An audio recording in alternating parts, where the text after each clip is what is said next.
This is Michelle Lang on Oh Brother podcast. Can you hear the baby grunting? That's so perfect. That's so perfect. It is. It works out great.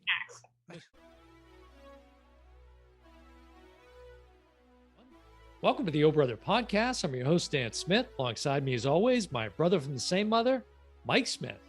Dan, looks like you're on location already. Yeah, it's Oh Brother Travel Edition is what we got going on here. It's July 23rd, 2021, when you hear this episode. We just had, now, no offense to our previous guests. We love all the guests we've had the good fortune to interview, many of them with the Nelms cinematic universe, with the Nelms brothers. But the Michelle Lang, she stole the show. You're dubbing that I am because she dubbing wasn't. that. We're not sure if it's the or the. We had that conversation up front. I had to know, and she graduated from Northwestern, so she's an intellectual. I thought she might have some opinion on it at least, and she did. We were prepping for this episode, and we've been trying to get Michelle since way back. Yes. Like right after we talked to her husband, Ian Nelms, and his brother. Yeah, Esham we Nelms. wanted to talk to her. So Mhm. this has been like the longest cast I think we've thrown out, waited to catch a fish. Yeah, and it's been 4 months since we talked to Carissa Lee Staples. So it's been quite a while Right. since we had our last interview. But here we were preparing, and she's hard to prepare for because she does so many things. Much. Yeah, so many So, I mean, hats. between acting, producing, Mhm. writing, Right. being a mom with 3 kids now, And a 5-month-old to boot, a 5-month-old who is actually featured in the episode. Folks, In the you will see episode, that at some that's point. right. No spoilers, but you Right. will. You'll see that.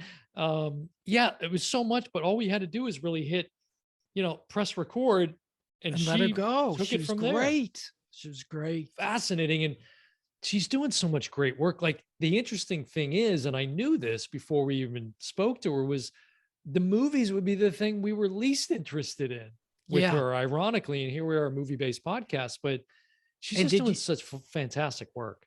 And for the people who are about to watch or listen, you can hear the emotion in her voice, the passion Mhm. about the things she's doing. She's For doing sure. things she's really passionate about, and it really comes. You can hear it in her voice. Yeah, great energy, fantastic conversation, and we pretty much got into everything. I think we touched on everything. Yeah. And she just we would say something and she would just take it. Yeah, she was So, fantastic. So This is we've- one to enjoy. Yeah, very much appreciate Michelle coming on. So Michelle Lang, and you can check Michelle out at her official website, themichellelang.com. She's also on Instagram, and she does an Insta series out there as well with, related to her book, A Mermaid's Guide, which came out in 2019, an Amazon bestseller. And it's just really, what a fascinating story that is. You're teaching kids this fundamental skill, this life skill, but it's so much bigger Survival. than that, about problem Yes. solving. And it was really, really fascinating to listen If you're to. a mother and you have young kids, please Yeah. listen to this. It's a must, and pick up her book, A Mermaid's Guide. Yeah. All right, folks. Well, enjoy this conversation with Michelle Lang. We'll see you next time. It Hey, is. Michelle. Hi. Hey, Nice to see you. hey, Michelle. How you doing? Oh, good. How are you? Doing good. It's the Michelle Lang. Welcome to the Oh Brother podcast. Now, I was just asking Mike, is it the Michelle Lang, or is it the Michelle Lang? What's the proper pronunciation there? Oh, that's a really good question. I think I've never thought about this. But we the say- Michelle Lang. Yeah, The we say Michelle the. Lang? Yeah. I think Yeah. it depends on like regionalism or something. I don't know. Yeah. I think, yeah. I mean, as long as you spell it THE, I think We're Yeah. either good. way, Yeah. We're good. good. Yeah. you'll find it. You'll find it. Thank you so much for coming on the show, especially taking time out of your weekend to talk to us of all Oh, times. no We worries. so much to talk about. Mike and I have been talking about this for days leading up, and it's like there's just, where do we start? You have so many tentacles coming out so many different things. It's incredible. Your yeah, resume. I like to I think I like to like jump around to different things. Like if I do any one thing for an extended period of time, I get like antsy. So then I'll go off and like explore something else for a while, but I can't just like explore it. I have to like go all in. Maybe from my mom, like when we used to do chores, she'd be like, anything worth doing is worth doing right. So it's like, if I'm going to do something, I'm all in, and I have to like really, go the distance on it. And then I get involved in that. And then like something else will come along and I'm like, oh, I got to dive into that. I think it's the actress in me that likes to study different roles. And because, I started doing a lot of acting when I moved out here, and now I've moved into like, I'll do it, but I also produce. I also have a different company. Anyway, so I'll do it still, but like it says that you get to jump into people's lives and really study about people's jobs and what they do. It says my internet connection is unstable. She's back. There she is. I'm back. She's back. Good. Yeah. Oh, look at, you've got like, we've both got like artwork going on, and I like that. That's cool. Yeah, I do. Now my son is overlooking us. Oh, is that your son? Yeah, I do. The other one was the other painting that we were looking at is like a big mural, and I have the kids do their art on it. So you saw like a bunch of different kind of childish drawings, and then I shape it into something like a surreal kind of painting. And this one is my firstborn. He was in the NICU, and he had this picture, and it looked like, because he was connected to so many wires, so it looked to me like he was like jamming in the NICU. That's amazing. I kind of like changed it to make me happy, because he was in there for 4 weeks, so it was a little bit of what it was like. Wow. Time. So I'm now on the top bunk of my daughter's and son's room. I climbed up here because it has the best internet. Yeah, it seems perfect now. Is Ian on child duty? He is. Our littlest might make an appearance under the camera because he might need, some milky at some point. So he'll be guest. I told him to be quiet and to know that we're in a podcast and only say things that are positive. So I think at 5 months old, I think his first PR training. I'm actually at my girlfriend's house in her bedroom right now, and so it's like, oh, brother on the road, like we're doing a traveling show now. And we wanted to, I think one of the first things we wanted to sort of dive into, Mike was talking about this because he's traveled to China. We were, checking out The Legend of Bruce Lee, the movie and the series. And I know, Mike, you've got, you kind of wanted to dive in and ask her about her experience over there. That whole thing was fascinating to me, that whole story. But, how did that come about? How did you wind up in China shooting that? And you went all over the place for that. Yeah, we did. That was so I studied acting at Northwestern, moved out here, started auditioning. I auditioned for a short film called, I don't know, something, but I had to do martial arts for it. That was like part of the role. So I did the initial audition and got to the callback, which was at the National Wushu Training Center. And at the callback, they just wanted to see if they cast you, if you could learn martial arts fast enough to kind of, do a good job at the role. So I met Coach Eric Chen there, and oh my gosh, the training from the callback, I was like, this is awesome. Like I had so much fun because Wushu is a combination of beauty and power. You do a sign at the beginning, it's like strength, but it's also really deadly. And I really liked the dance elements. My mom's a dance teacher. I grew up dancing. It's almost balletic in a lot of ways because it's but then combined with like power. It's such a cool martial arts form. So anyway, I got that role and I started training for the short film. Now the short film never ended up going, but Coach Eric Chen is the stunt coordinator on The Legend of Bruce Lee. So he was the stunt coordinator, and he was like telling Dao Yan, which is just director in Chinese, Dao Yan, you have to see this student of mine. She would be perfect for Linda Lee. Now I was what was I, like 22 at the time? Wow. I just moved out, so I graduated.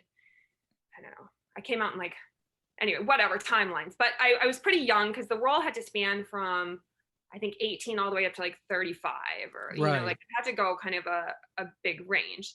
And Dao Yan, I met with them at the National Wushu Training Center, and they watched my reel, and I learned how to say one thing in Chinese from my friend Alan. I was like, you have to teach me that how to say in Chinese. I will work really hard. And so I said that to Dao Yan, and he was like, oh, okay. And then I didn't get the role. And initially, I heard this later. As far as I know, I got the role when I was at APT in Wisconsin, and I just was like so elated that like you booked Linda Lee, the lead in the series. I was like, ah! I jumped into Ian's arms. We were dating at the time, and I was like, oh, this is everything. Of course, you moved to LA, and you get the lead in a series, and this is how it's supposed to happen. I find out later that the real Linda Lee is the one who helped me get the role. I was actually third, Dao Yan's third choice. Wow. You had two other actresses that had a lot more experience. I came from the theater world, so I didn't have a lot of credits to my name. And they were auditioning people in LA, New York, Chicago. And they had two other actresses that, you know, obviously they'd been in the game a lot longer. They had a lot more credits. And Dao Yan was like, you know, we really want these. And then they had to pass it by Linda Lee, who didn't clear them. And she wanted me to do it. So sometimes it's okay to be third. Yeah. Hey. So are you saying that the martial arts came about as a result of that experience, or had you already been into the martial arts prior to that? No. So the martial arts came about just from that short film that didn't even end up going. That introduced me to the stunt Cordy, Eric Chen, who introduced me to the director. So it's like one of those things where, you know, it's a short film. So some people are like, oh, I'm not going to audition for that. But especially when you're new to LA, just to have those connections and to dive into whatever you can to have that experience really like led from one thing to another to another. Yeah. And they, so I got the role, and my manager at the time, she was helping me. She's actually reps Ian and Esham Nelms. So I know you guys talked to the Nelms brothers, and she was helping me with my contract, because when you work in China, it's very different. Yes. Like one of the things in my contract. What part of China were you in? I was all over. Started in Beijing, went south to Cheyenne, Shanghai, went to Hong Kong when it was part of China still. Yeah, it's cool. I mean, when it was part of Britain still. Did you have to gombe? Like a lot of drinking? Yes. And the one, because I worked in Japan for a summer too. And I picked up a lot of Japanese while I was in Japan. I picked up zero Chinese. It was so well. There's three different languages. So, you know, where were you? So we shot in Shaoxingde, so southern province. We shot southern, yes, okay. Xinde is his ancestral hometown. So we shot southern province, all the interiors there. But even before going, Catherine was wise enough to say, "Hey, we're putting in her contract. She doesn't drink. She doesn't do this, she doesn't do this," because you know, it's culturally down there, when someone gombeys you, you have to drain it, you know, and she's like, you're just gonna get gombayed all over and you're not gonna be able to work. So thank God for Catherine James. She knew enough about it to protect me in a lot of areas that I was just excited to go. I'm like, I don't care, I'll sign whatever, you know. So it was good to have that sort of cautionary tale. And then when I showed up, I didn't know any Chinese. I had a translator. And I had like, it's 50 episodes. So they hand like massive scripts. They're probably like 4 inches each. And I had 2 of them in a binder. And they're translated into English, in kind of broken English, like around. So kind of reading the lines, but the challenge really is that like there were actors from China speaking Mandarin, some speaking Cantonese. We had French actors. We had actors speaking Italian. And sometimes in a scene, you'd have everyone in the scene speaking a different language, and if you watch it, everyone's dubbed. So whatever country you're in, we're all dubbed. Like I sound like this in the US one, you know, I have a very high voice. I didn't get to do my own voice, but so everyone's dubbed. But you have to not only memorize your lines, you have to memorize everyone else's lines, or you're gonna react wrong. Like you have no idea what anyone's saying. Like you have to kind of like know the whole scene, so you can follow along. And then Danny Chan, who plays Bruce Lee, if you've seen like Kung Fu Hustle, he's great. Like, well, I was amazed. I said to Mike, because my girlfriend is a martial artist. She's a black belt in Taekwondo. She does Muay Thai and stuff like that. And she got me into Ip Man. He's the star of that. Yeah. And I'm like, but I'm also like, he looks the same. Yeah. I mean, he has not changed. He basically looks the same. No, he was great, and he spoke English. So he and I would do our scenes in English, and and then, you know, if there was more people who spoke Mandarin. But the first day on set was so funny because Dao-Yan, you know, was trying to like feel me out. You know, I wasn't his first pick. I learned later. I didn't know that the first day, and we shot at the hospital. His like the Bruce Lee ending, the very ending was like my first day on set. Oh, wow. And it was like a massive day. I mean, just pages and pages. It's like, you know, it's like a Chinese soap opera in a way. So like you have to, you know, you do pages a day. It's not like here's 5 pages. It's like 22 pages that you have to know right off the bat in a language, you know, that you don't necessarily speak. But so we did the whole day, and like the last scene, I had to like run in and see Bruce Lee's body there, and it's like the ending moment. Spoiler alert, who doesn't know about Bruce Lee? But so I had to go in, and Dao-Yan was like, okay, Linda, you have to go tear, you say ni tai tao chila, and ni tai tao, and then 1 tear, chila, another tear. And like he wanted me to like time the tears properly for like the ending of the show. So he tells me that he not only wants me to speak Chinese, but also like for this last moment, and I don't speak any Chinese at this point. Now I can get around and I speak like conversationally. Yeah. So I had to like say ni tai tao chila, which is basically like, you know, you're such a mischief maker, you know, and then do 1 tear and the other tear, but I nailed it. And then he was like, oh, Lynn. And then after that, I was like his fave. And then later he apologized, like, oh, you know, I'm sorry, I thought you were too young. I didn't think you could do it, you know? So It's like, he put me through the ringer that first day. And then after I was able to like do what he wanted, he was all in. Now, was Linda on the set, or was she around much? She wasn't, but I emailed her a lot during it, which was awesome. So I'd ask her questions. You know, it's called The Legend of Bruce Lee. So you have to watch it with like a grain of salt as far as it's not called The Facts of Bruce Lee. It's very theatrical in some sense. Like he hurts his back in this giant, you know, showdown. And it's not really what happened to him. So it's The Legend of Bruce Lee. But I wanted to like infuse as much of Linda's truth as I could. So it was really cool. I got her email and I'd ask her questions. I'd be like, okay, what kind of games did you and your mom like to play? Like I just asked her a ton of questions, and she always wrote me back like these really detailed answers. And I was like, I mean, that was cool. Shannon Lee was there for the press conference, and I think one other time toward the end when we were doing promo for it. So I met Shannon Lee. And yeah, no, it was a really like, we were there for months, and if you wanted to go to the bathroom, you know, without everyone on walkie going, Linda, Shishojin, like you just go to the bathroom, and like everyone's like, Linda, Shishojin. I'm like, oh my gosh, I just need to be like, I just need to know how to say basic things in Chinese so I can like go to the bathroom discreetly. Right.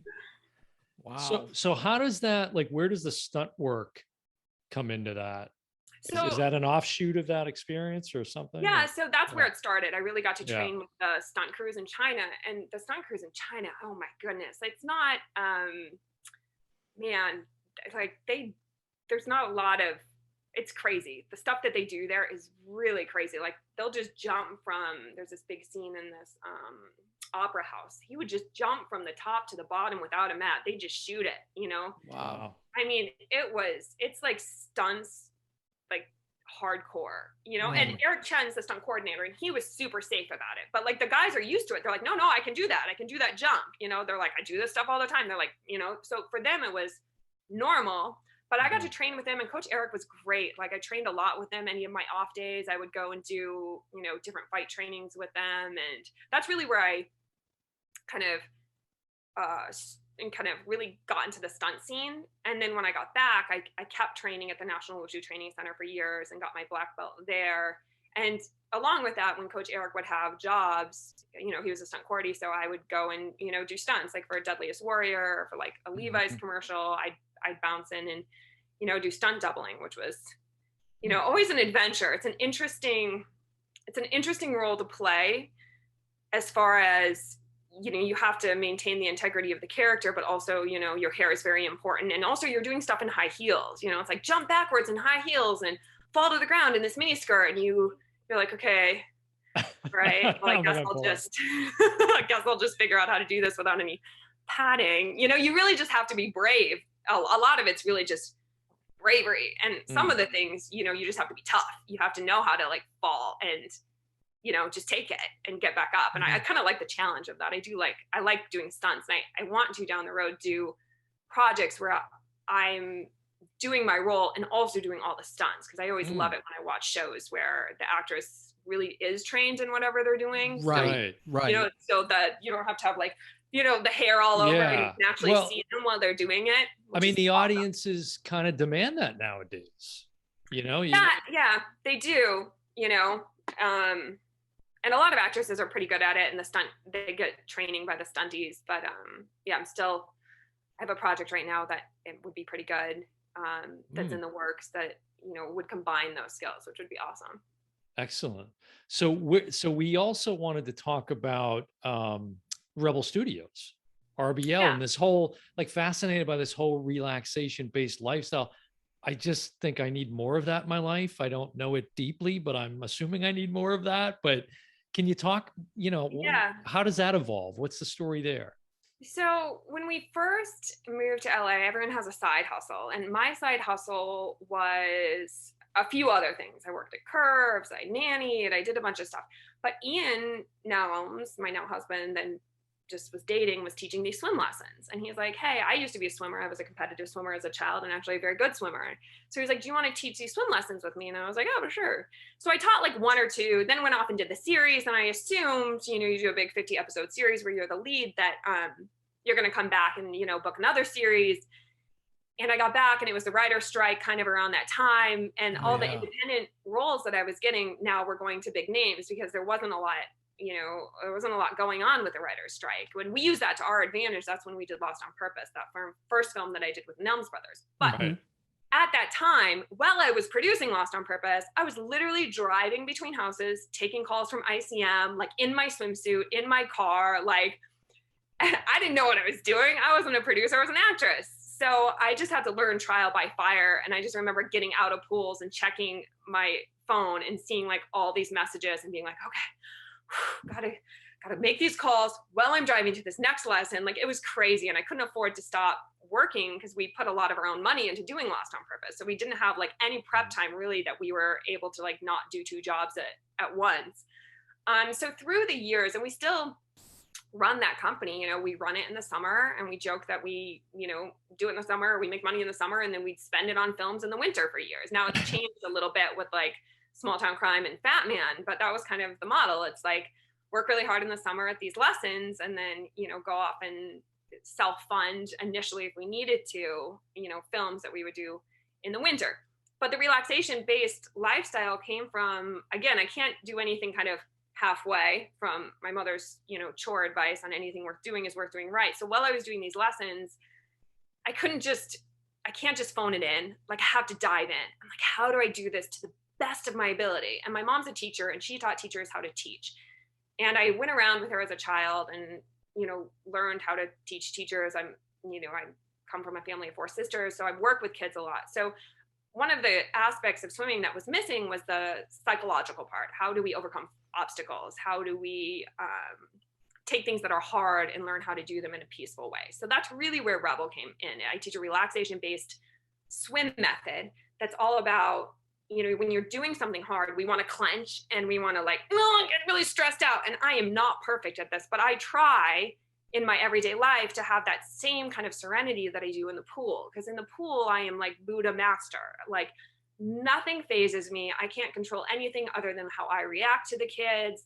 I can like harness their energy. I do Reiki, which I love with kids and adults too. So I'm super crunchy like that. And my water self is very, you know, zen and peaceful. So I thought, how do I translate this into my own life to every other aspect? And really producing is a lot like that too.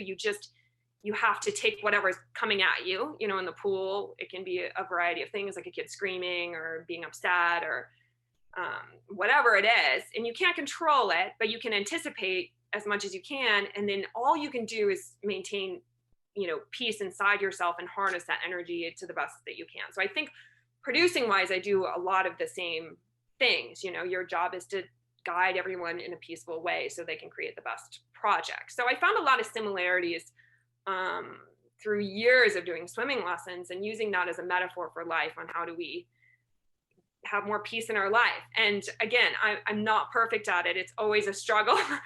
And I do 100 things. So my aunt was laughing. She's like, relaxation-based lifestyle. You're like the most unrelaxed person. I'm like, no. I'm like, it's not about like kicking it by the pool all the time with a, martini. It's literally like, how do you do hard things in a relaxed way so you can do a lot of things and not get tired? How do you float when you're scared? That's kind of the metaphor in the pool. You got to let the water hold you up and breathe. You can't fight it. You have to like go with the flow a little bit. So that's where Rebel Studios came from. And when you're adapting that to kids now, because you're working with children in swimming, is it because children, it's their natural instinct, they have to learn how to survive and well, especially with the pool, it's called relaxation-based swimming because it's a counterintuitive problem, learning how to swim. So when you get scared, you want to panic. When you panic in the water, you're going to sink, and then you're going to have a lot of problems because you can't breathe under the water. So it's literally like a rewiring of the brain on like when you get scared, you have to flow. You have to let the water hold you up. So a lot of what I do is just counseling through, okay, I know that you're scared. I know that this is hard. It's okay to do hard things. I will keep you safe. I promise. Deep breath. It's talking them through fear so we don't let our minds, and for them, their amygdalas, because they're little and they, the amygdala will react in fight or flight. They'll panic. So how do we turn that off? How do we teach them how to override that kind of reaction? And really that's helpful in everyday life. Like how do you get yelled at, by an agent on the phone in between swim lessons and know how to override that panic button that wants to be like, I didn't know, and be like, right. All right, I will handle that. I will get back to you and I will handle that. And then you get off the phone and, try and figure out what they were talking about back in the day. I had no idea what they were asking for. It makes me think, like emotional intelligence. And one of the reasons I was fascinated by this too, like I'm here in Florida and I was telling Mike, unfortunately, Florida has ranked very high over the years in unintended drowning deaths, particularly with like 1 to 4 year olds. And I thought, geez, I wonder if Michelle, has that brought you to locations like this? Or are you still traveling around the country or the world related to this? I haven't gone to Florida, but I've had clients who fly me to the south of France, to the Hamptons, to New York, to different places. And that's how I wrote the book. So the book, A Mermaid's Guide, Empower Your Child in Water and in Life, I wrote when I was on the road, because when I'm at home, I now have 3 kids, but I didn't have a lot of time to sit there and write it. I would write it between lessons when I'd have gaps, and then for years. And then I finished it when I was on the road and was able to like really, because I'm by myself in a hotel room and I would teach one child 2 lessons a day. And then the rest of the day I could write the book. It was really such a great gift from the universe to have clients who fly me out and buy out my days. And then I can use that time to create a mermaid's guide. But I wrote a mermaid's guide because of that stat. Like it breaks my heart. And every year we do a movie and then I go back in the pool and I get like obsessed with this idea of like helping people help their kids learn how to swim, because it like touches me in a way that like I think about it and just want to cry. Like I'm like, this can be, we got to solve this in a way that we teach our children how to be safe in the water. And it, even in bathtubs, like 1 in 10 drownings happen in the bathtub. Like you don't think that you have a pool and that you're at risk, but there's so many things that you can do even in the bathtub, which is why on my Instagram at A Mermaid's Guide, I have a whole bathtub Insta series that I just launched. Right. Yes. Here are lessons for your kid in the bathtub that will help them not only be safer in the tub, obviously always watch your kid no matter what, but if you teach them how to do breath control in the tub and teach them skills in the tub, when they learn to swim, it will only help them. And there's a lot of outdated information on how to teach kids to swim. The biggest one is the blowing bubbles. When you blow bubbles, you lose your air. When you lose your air, you sink. When you're a child, that's so scary. You can't breathe under there. And now your instructor is telling you to blow bubbles and you're sinking and you can't breathe. So it's a rebranding of it. It's like, no, you have to take a big breath, make your body like a balloon, and then you'll float. Now, once you're floating, then you just push the water out of your way. It's a totally different way to look at swimming, starting in the tub. So every year I get like obsessed with doing, that in 2019, I launched the book. That was my thing that year. I'm like, I have to get this out there. But it's a challenge to get enough publicity to really, infiltrate every single parent to be like, here's how you do it. So then this year I'm like, okay, I'm going to do these bathtub videos. And Khloe Kardashian did a post for me, which is what, she just did it herself. I didn't ask her to do it, which was really kind of her, but it spurred me into action because I'd shot these videos and I didn't put them out because I haven't done a lot of stuff on my At a Mermaid's Guide page. It's just really, I get so many clients by word of mouth that I don't advertise or do anything on it. Right. I'm not great at social. It's not my thing. So as soon as she posted, I'm like, oh, this is my moment. She'd like, because people who are going to see that post are going to be interested in swimming. So I like panic launched it that day almost. I was like, okay, coming on this. I was like, but I had all the assets ready. So sometimes like little things come, and that's really what relaxation based lifestyle is about. It's like you create stuff at a certain point, you just ride the waves and you launch it then. And I really try not to be stressed out about getting to any point or doing, any one thing by a certain time. I try to, and again, it's easier said than done, but I really try and take a holistic kind of relaxation based approach to everything, career, life, children. Well, when you're spinning as many plates as you are, I would think it's absolutely necessary. It is, and it's necessary not to get stressed out as much as you can. Now, making movies is a little bit of an exception because that is so intense. Yeah. But I try not to, and I've gotten, better throughout the years. But every new movie is such a big challenge that I'm learning so many things. But if you can relax when it's hard, then you can do a lot of things without getting tired. And you also don't spend a lot of time worrying about stuff. You're just doing things, action instead of worrying, spending your time, stressed out and worried. And I am good at that. I'm good at doing and not really worrying about the outcome so much as just like the process of doing it. Like if I helped one person with that book, it was going to be worth it for me. So do you find that reverberates when you're on a set, for example? Do you sense that others pick up on that energy and it therefore benefits them as well?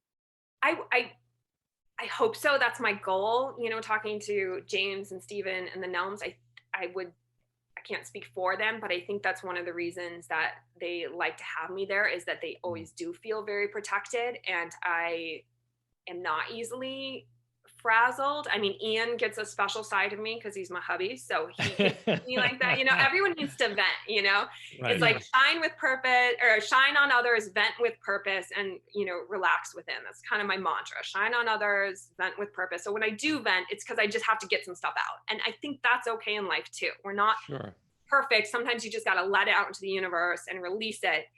But as far as on set goes, I really strive to be the consummate of calm.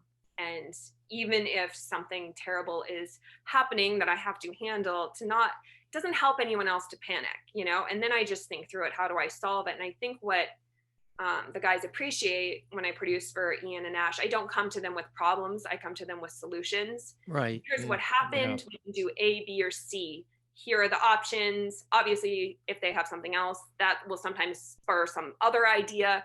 But I think when you're directing a movie, or if there's any aspiring producers out there, that's such a important thing to know how to do, is not present problems. Because when you're directing something, oh my gosh, it's so all encompassing. And when everyone's coming to you with things constantly, I directed a short film and I was like, oh, I got a whole new understanding of like what the guys are like trying to juggle. And I see how having somebody come to you with solutions instead of problems is just insanely helpful. And then you can say, okay, option B, okay, check, so it's to take that extra time to think about solutions. Now, is that the call that you're talking about? Yeah, the call. Talk a little bit. Yeah. So that's a short film, not a feature? Yeah, that's a short. Okay.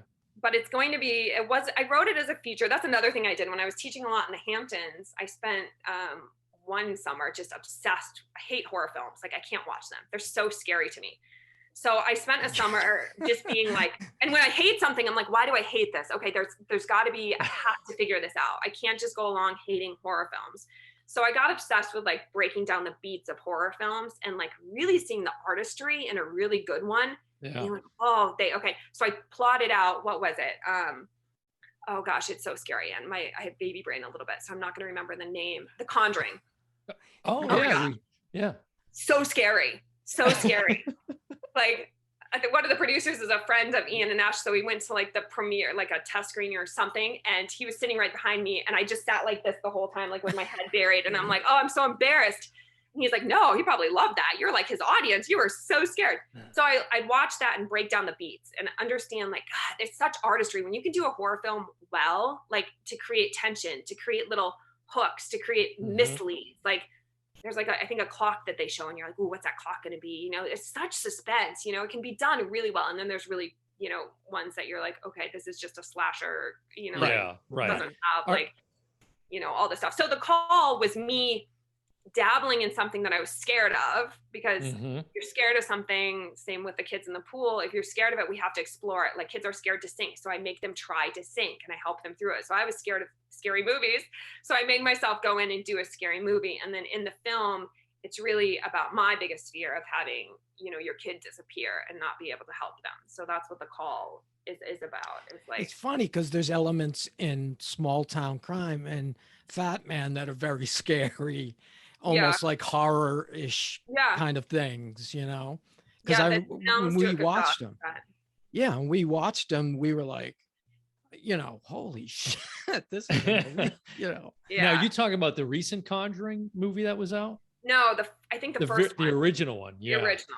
Yeah. It's so funny because I can't wait for my girlfriend to hear this, because she's the same way, which for me, I love, because I'm so desensitized to the horror genre. It takes a lot to really get me riled up. But Mike and I did an episode on the recent Conjuring film, and we saw that in the theater together. And you know, it was there's some jump scares in there for sure, but she's the same way, covering up constantly. And I sort of sadly get enjoyment from that. I don't know what that says about me. Well, you're not alone. It's a very popular genre, you know? I have a much better appreciation for it. They still scare me and I don't watch them by choice, but at least now I can appreciate the art form when there is one that's like done really well. You know, it's hard to create suspense and tension. And I don't know if I nailed it in The Call necessarily. It's more of a thriller. It ended up being a little bit more of a thriller. But it was fun to jump into the writing and directing chair. And then Ian and Asham, you know, they were there, and Johnny Durango, who's part of our pod. He says hello, by the way. Yeah. Oh, hello, Johnny. Yeah. Yeah. We talked to him quite a bit. In fact, like behind me, if you can see. I see Fat Man and Small Town Crime. Right. Yeah. And then over here, we have Johnny's favorite film, which is Rogue One. He's a huge Rogue One, and that's teasing, you know, that's teasing him a bit. But, that's really funny. Now, when we talked to Johnny, he, you know, really delved into being a cinematographer. And I'm real curious of the producer role, because I know there's all sorts of things. You got your head on a swivel because a lot of people are coming at you with questions. But what, you know, when somebody says, what do you do as a producer or an executive producer, what specifics can you tell us about that? So I think there's different kinds of producers, and people always get confused because there's the producers who connect some bigger items. They'll say, hey, I have a money person, and I'll connect the money person to a production company, and then they'll get producer credit, which is you know, if you have money, that's really hard aspect to filmmaking to have. There's the producers who know talent and can get you financing connected through talent. That's a different talent set as a producer. There's all different kinds of producers. For me, I'm a boots on the ground for the most part, although some of the projects now that I'm doing, I'm taking a little bit more of a connective role, like, hey, I have this person, I can link you with there, and I'll be an EP on it because I don't have time in my year to drop everything and do boots on the ground producing. But say for the Nelms Brothers or for the TV show that I did, I'm there to protect. I'm like the Lorax for the creator, and I protect the vision, because I think what can happen is the creatives sometimes can get pitted against the producers who get a bad rap because they're trying to protect the money and make a film. And there are great producers, but what will happen is if you have no bridge there, when there's a money problem, when there's problems, the first thing to go are your days. They'll say, okay, we're going to chop days. So one of the things that I do will come in and say, okay, let me dive into this and see, again, I'm just a problem solver. What other options can we do? What else can we pull? Same with scheduling. I do a lot of the scheduling. And when someone says, oh, we can't, say for Small Town Crime, Anthony Anderson is very busy, we can't fit him in. And I'll say, okay, hold on. And then I do like I spend a lot of time to solve the problem. So we get the actor that the directors want and not just take no for an answer. We really try and run sets that there are no no's. We all try to solve problems together. And if we can't do one thing, it's like, what's the other option in there? So that's one of the things. It depends on the project. Like for Lost on Purpose, I did not know what I was doing. I did not know all the jobs that I was doing at the time, thank God, because who knows, but I do the accounting for something not small. I run, essentially I do all the casting for those. Ian and I are the ones who make the offers. I do all the follow-ups.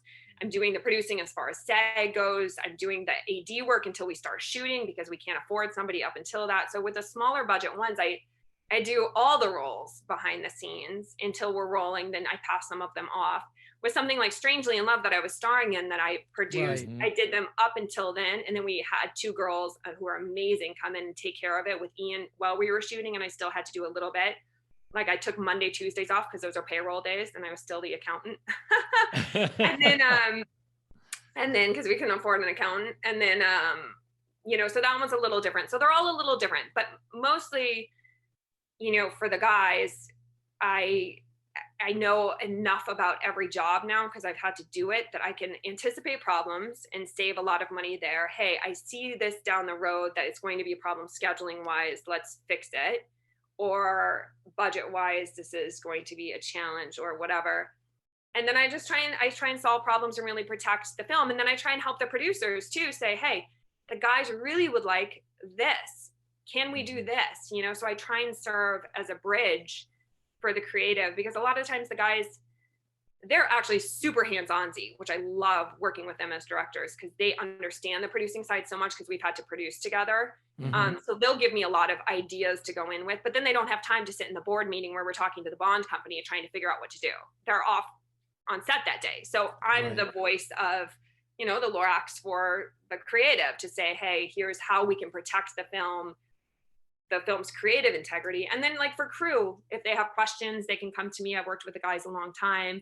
If it's something that I can help solve, I'm another, person they can go to. Or if they're like, oh, this is going to be expensive, here's what they asked, I'll say, oh, okay. Like, they're comfortable. You can go to them with other options that aren't that. We didn't know that was so out of budget. Like, let's figure something else out. So, and then just, I try and steer everybody in a positive way that everyone feels really taken care of. I feel like as a producer, at least for me on set, when actors come in, I go above and beyond. I'll pick them up. We got that vibe because we've talked to a few actors, Carissa Lee Staples and who Deborah else? Baker Jr. Yeah, Deborah. And they all, you can tell they have a special connection to you specifically. Yeah, we've heard a lot of, positive. It sounds very mathematical to me as you're describing it. Like, okay, I have a remainder. What do I do with that? And, how do I put this piece there? It just sounds mathematical in my head. Some aspects are, I think that you have, Ian, you can come in. I think that you have the side of the producing that's very, hi, Bubba. He's going to pop in on right. There's a special guest. Special guest. Welcome all special guests. Oh, nice. Here we go. So I think producing wise, you have a lot of different things that you're juggling, right? So you have the people aspect of it to make sure that everyone's really taken care of, happy and satisfied, and like for instance on Lost on Purpose, Transpo told me something about one of the actors had just mentioned something in her hotel room that was bothering her, so I called the hotel and had it fixed before she got back there. No, she never even knew it was me. It was just magically fixed.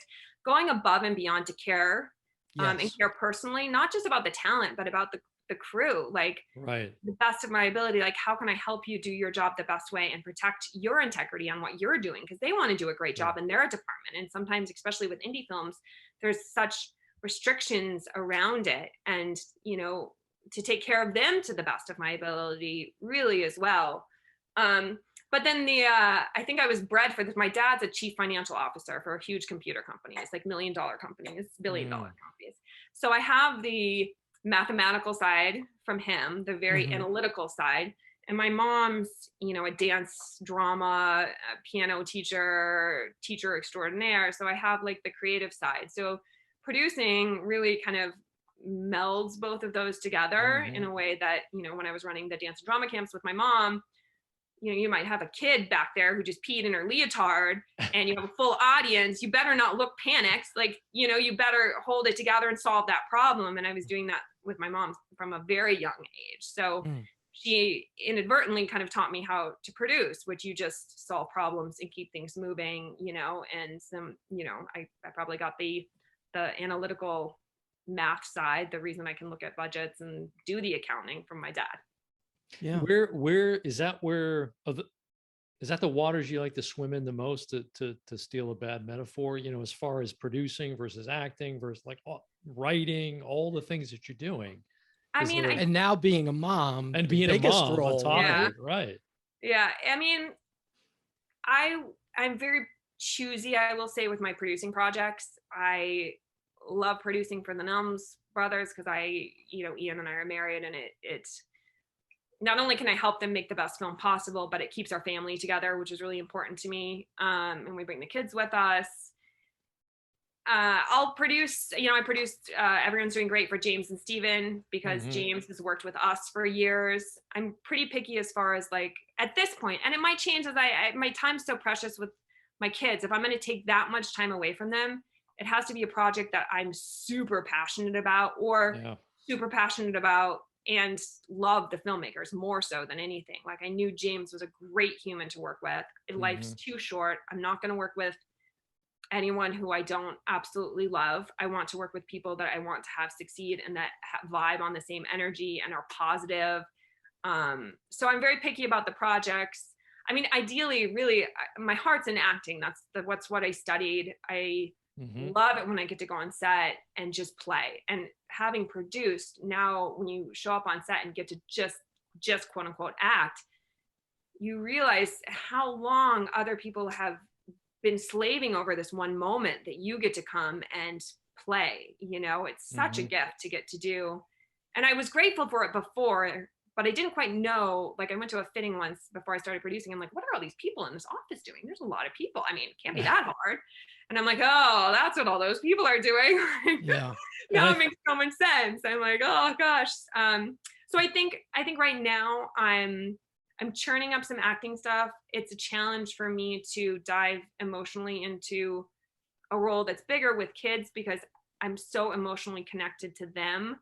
Even on the call, it was like the first time that I didn't know where both kids were. I had 2 kids at the time. And I was like, where'd they go? And I not had that feeling for 5 years of not knowing exactly where your child is. Like, I had no idea where they were, who was taking care of them at the moment. I mean, Ian was probably with them in the house, or maybe Grandy, who was helping us out.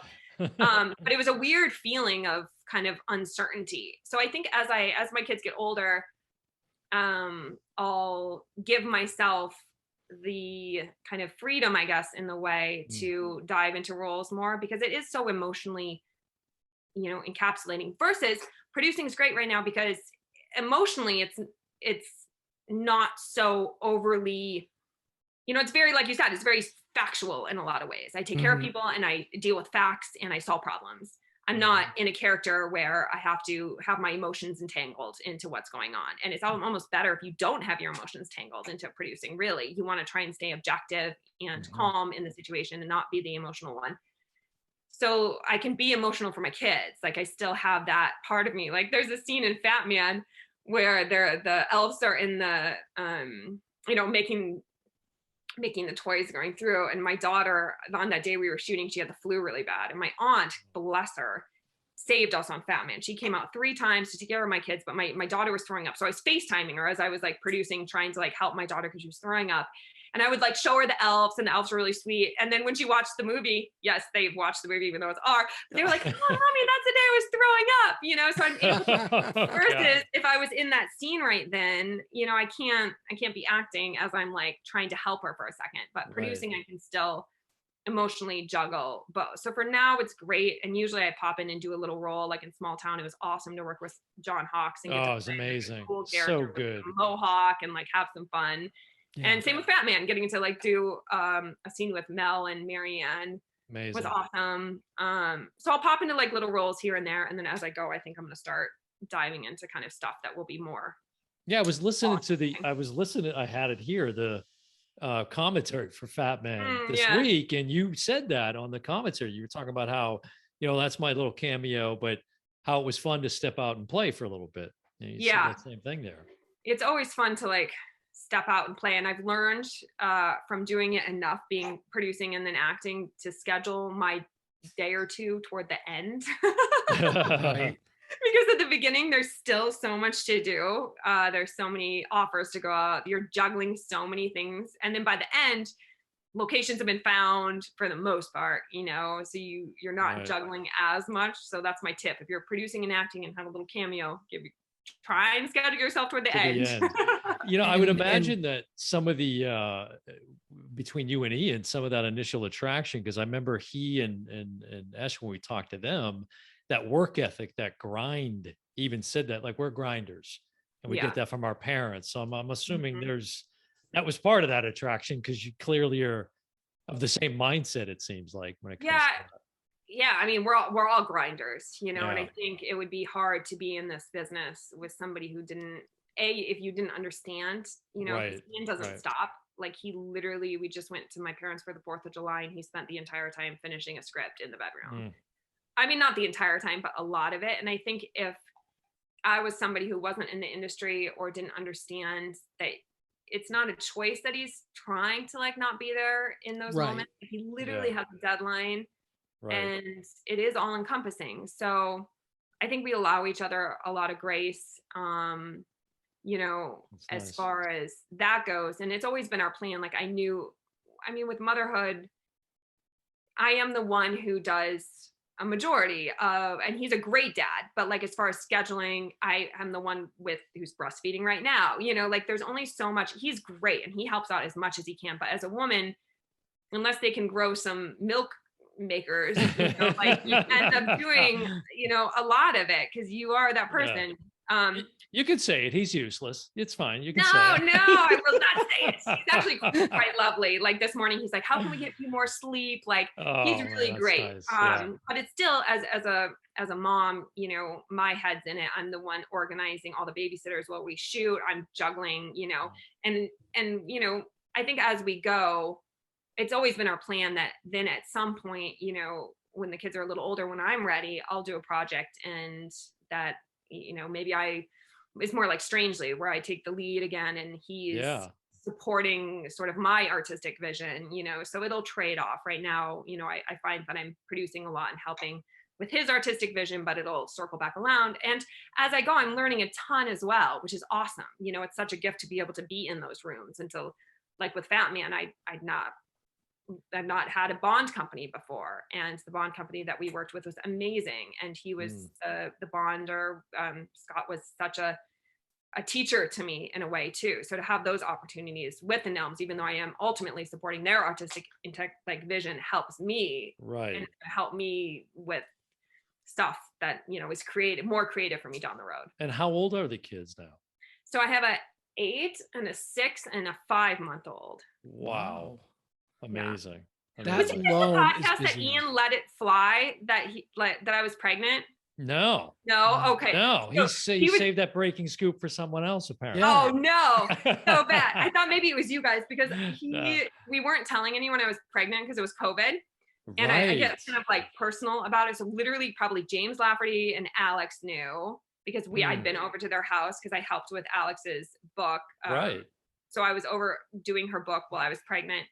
And so no one knew, and he was on a podcast, and I guess he spilled it on a podcast, and people started texting me. Oh my God. I didn't know you were pregnant. I was like, babe, what happened? And we tried so hard to get secrets out of them, and they wouldn't. Yeah, budge. they wouldn't break. It might have been before even we could say things, and you guys might have been earlier. This was towards the end of the pregnancy. Speaking of secrets, is there any update or anything you can share about Everyone's Doing Great? I mean, we love that series, and we're like, okay, where's season 2? Yeah, you left us hanging there.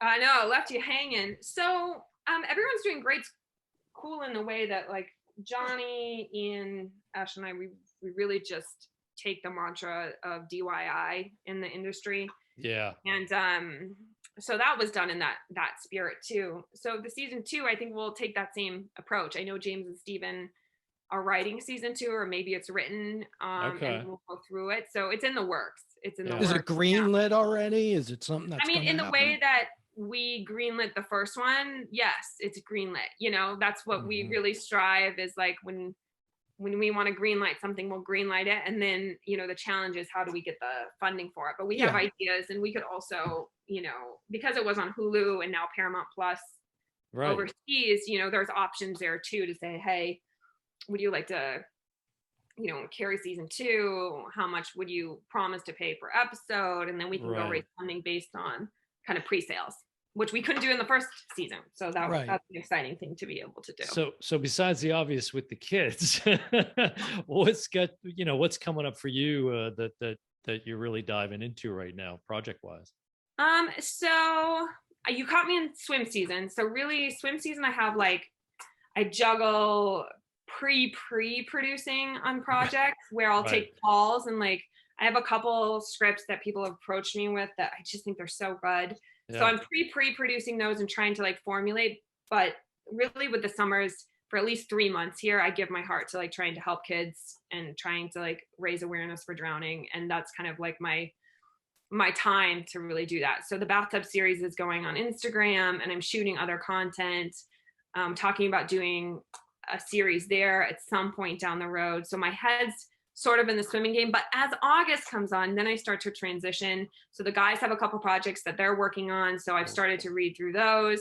Right. And then, as I mentioned, Alexandra Park's book, Sugar High, just came out. So I did that during swim season about her journey with type 1 diabetes, which is another cause that I felt very, just like, I didn't know much about it. So her story was really interesting in that way. And so we published through Rebel Publishing, and I put it out into the world. And so you can get that, you know, on Amazon or Barnes and Noble. And then, so you caught me in a little bit of a transition. I think I'm going to start working on a kid series, really to do with my own kids, which I'm super pumped about. I love, like, I have all these scripts for kid genre, which is weird because my shorts, you know, this dark situation. Right. Aren't they in the call or something? Yeah, they're accredited. Yeah. So my God, bless my son. He was in full special effects makeup. I think he was like 3.5. Oh, wow. And like time disappears when you're directing, and he's behind the tree, and I'm doing this shot that I don't, you know, it has to be timed. And Jess, our Steadicam, who's worked with us for years too, was doing the shot.